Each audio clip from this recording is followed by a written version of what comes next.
Candi Borobudur, sampai Gunung Padang disebut sebagai bagian dari peradaban Melayu dan pusat peradaban Melayu berada di Malaysia. Klaim mengejutkan ini datang dari berbagai akademisi Malaysia. Pernyataan tersebut memunculkan tanda tanya besar. Apakah ini upaya Malaysia mendominasi narasi sejarah Melayu?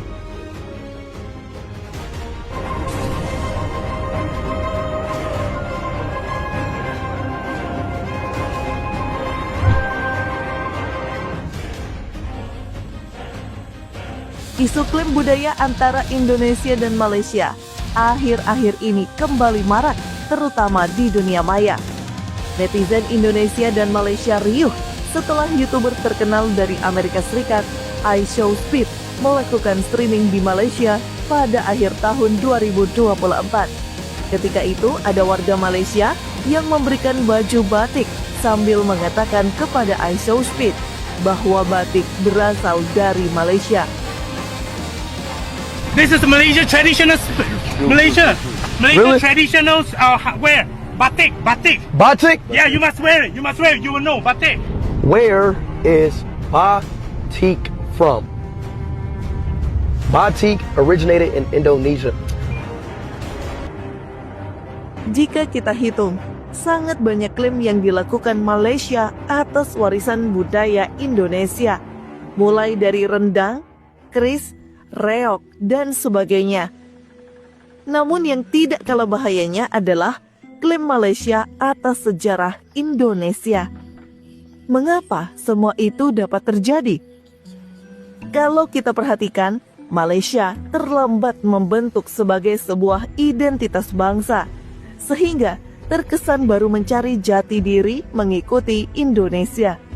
Malaysia hanya bisa menasbihkan diri sebagai bangsa Melayu. Itu saja, Malaysia tidak bisa lepas dari bayang-bayang Indonesia, karena Melayu semenanjung tidak akan kelihatan besar tanpa menyenggol apa yang sudah ada di wilayah Indonesia sekarang. Malaysia kesulitan mengklaim diri sebagai bangsa Melayu, karena faktanya pusat peradaban Melayu bukan di Semenanjung, tetapi di Sumatera. Orang-orang yang sekarang disebutkan Melayu di sana adalah diaspora suku-suku yang ada di Nusantara. Suka atau tidak suka, 50% lebih orang Malaysia adalah keturunan Indonesia dan mereka membawa budaya itu ke sana. Sebagai contoh, terbentuknya Negeri Sembilan di Semenanjung Malaya tidak lepas dari peran perantau Minangkabau yang berniaga di wilayah tersebut dan menjadikan suatu pemukiman pada masa kejayaan Kesultanan Melaka. Kesultanan Melaka sendiri didirikan oleh para prameswara yang berasal dari Palembang. Kesultanan Melaka yang dibanggakan oleh banyak pihak di Malaysia sebenarnya memiliki hutang budi besar pada orang Jawa dan Aceh.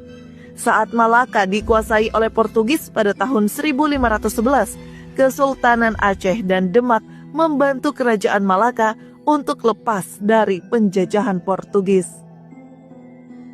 Untuk menutupi hegemoni sejarah Indonesia dan menunjukkan bahwa Melayu itu besar, beberapa akademisi Malaysia menciptakan konsep alam Melayu atau konsep Mahawangsa Melayu. Belakangan, konsep ini diketahui sebagai alat propaganda yang menggiring logika bahwa Semenanjung merupakan pusat peradaban Melayu. Konsep Mahawangsa yang saya gempitakan di sana sini, konsep Melayu Mahawangsa maknanya konsep Melayu bangsa besar, bersinergi dengan 200 juta lebih umat Melayu di Indonesia, di Brunei, di Cambodia, di Thailand, di Filipina. Kita akan dapat mengangkat semula konsep Melayu Mahawangsa. Hal itu membuat masyarakat Indonesia menganggap konsep alam Melayu sebagai dongeng atau ilusi semata. Dengan menggunakan konsep Mahawangsa Melayu, akademisi Malaysia memasukkan semua peninggalan sejarah Indonesia seperti Gunung Padang, lukisan gua kuno di Sulawesi, Kerajaan Sriwijaya, sampai Candi Borobudur sebagai hasil peradaban alam Melayu. Saat Presiden Jokowi memilih Nusantara sebagai nama untuk ibu kota baru, netizen Malaysia merespon dengan nada protes. Itu terjadi karena pengertian Nusantara versi negeri jiran ternyata berbeda. Dalam Kamus Dewan Melayu Malaysia, istilah Nusantara bermakna Kepulauan Melayu. Dari segi cakupan wilayah, sebenarnya makna Nusantara antara Indonesia dan Malaysia tidak jauh berbeda. Namun istilah Nusantara bermakna Kepulauan Melayu itu yang menjadikan rancu, apalagi di benak warga negara Malaysia. Kata Melayu seolah-olah berpusat di Malaysia. Padahal, kata Nusantara pertama kali digunakan oleh Patih Gajah Mada dalam sumpahnya untuk menyatukan seluruh wilayah taklukan Kerajaan Majapahit yang dikenal dengan Sumpah Palapa. Pusat Nusantara kala itu berada di Majapahit dan ibu kota Majapahit berada di Indonesia, bukan Malaysia.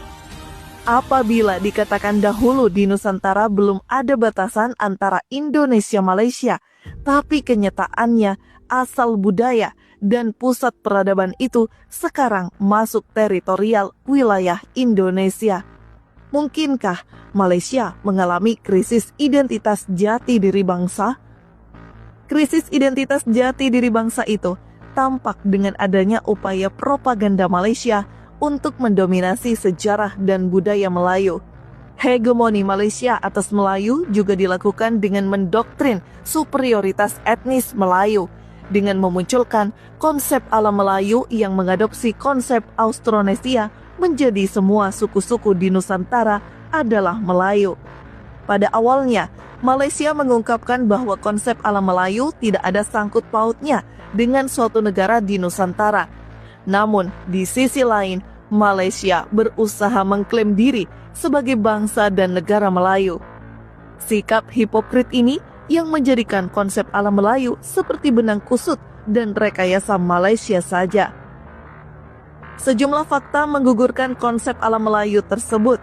Malaysia sebagian besar Melayu, tetapi pusat peradaban Melayu bukan di sana. Jumlah populasi dan sebaran wilayah Melayu sebagian besar ada di Indonesia. Semakin Malaysia menarik sejarah Melayu ke belakang, maka sejarah Melayu di Nusantara akan kembali ke Pulau Sumatera, Pulau Jawa dan Pulau Kalimantan yang sejak zaman es, wilayah itulah yang merupakan wilayah pesisir. Selain letak geografis yang mendukung, wilayah itu juga mempunyai bukti sejarah yang valid dengan adanya berbagai situs kuno, artefak maupun prasasti. Bahkan, jika sejarah ditarik jauh ke belakang lagi, ada teori asal etnis Melayu juga berasal dari Homo soloensis dan Homo wajakensis yang berasal dari Pulau Jawa. Selain itu, kebudayaan Jawa, Sunda, dan suku-suku lain di Nusantara mempunyai sejarah tersendiri yang lebih awal dari sejarah Melayu. Teori ala Melayu hanya propaganda dan ilusi yang tidak bisa dibuktikan oleh fakta sejarah. Malaysia tampaknya menghadapi krisis identitas sebagai bangsa yang mendorong upaya klaim budaya dan sejarah Nusantara untuk memperkuat konsep ala Melayu. Namun, fakta sejarah menunjukkan bahwa akar peradaban Melayu berada di wilayah yang kini menjadi Indonesia, seperti Sumatera dan Jawa. Propaganda melalui konsep ala Melayu justru memperlihatkan inkonsistensi dalam narasi sejarah Malaysia.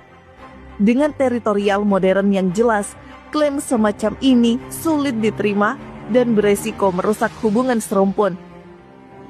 Sebagai bangsa besar, Indonesia perlu menjaga warisan budayanya, sekaligus waspada dalam menghadapi upaya propaganda dan klaim budaya yang tidak berdasarkan fakta sejarah.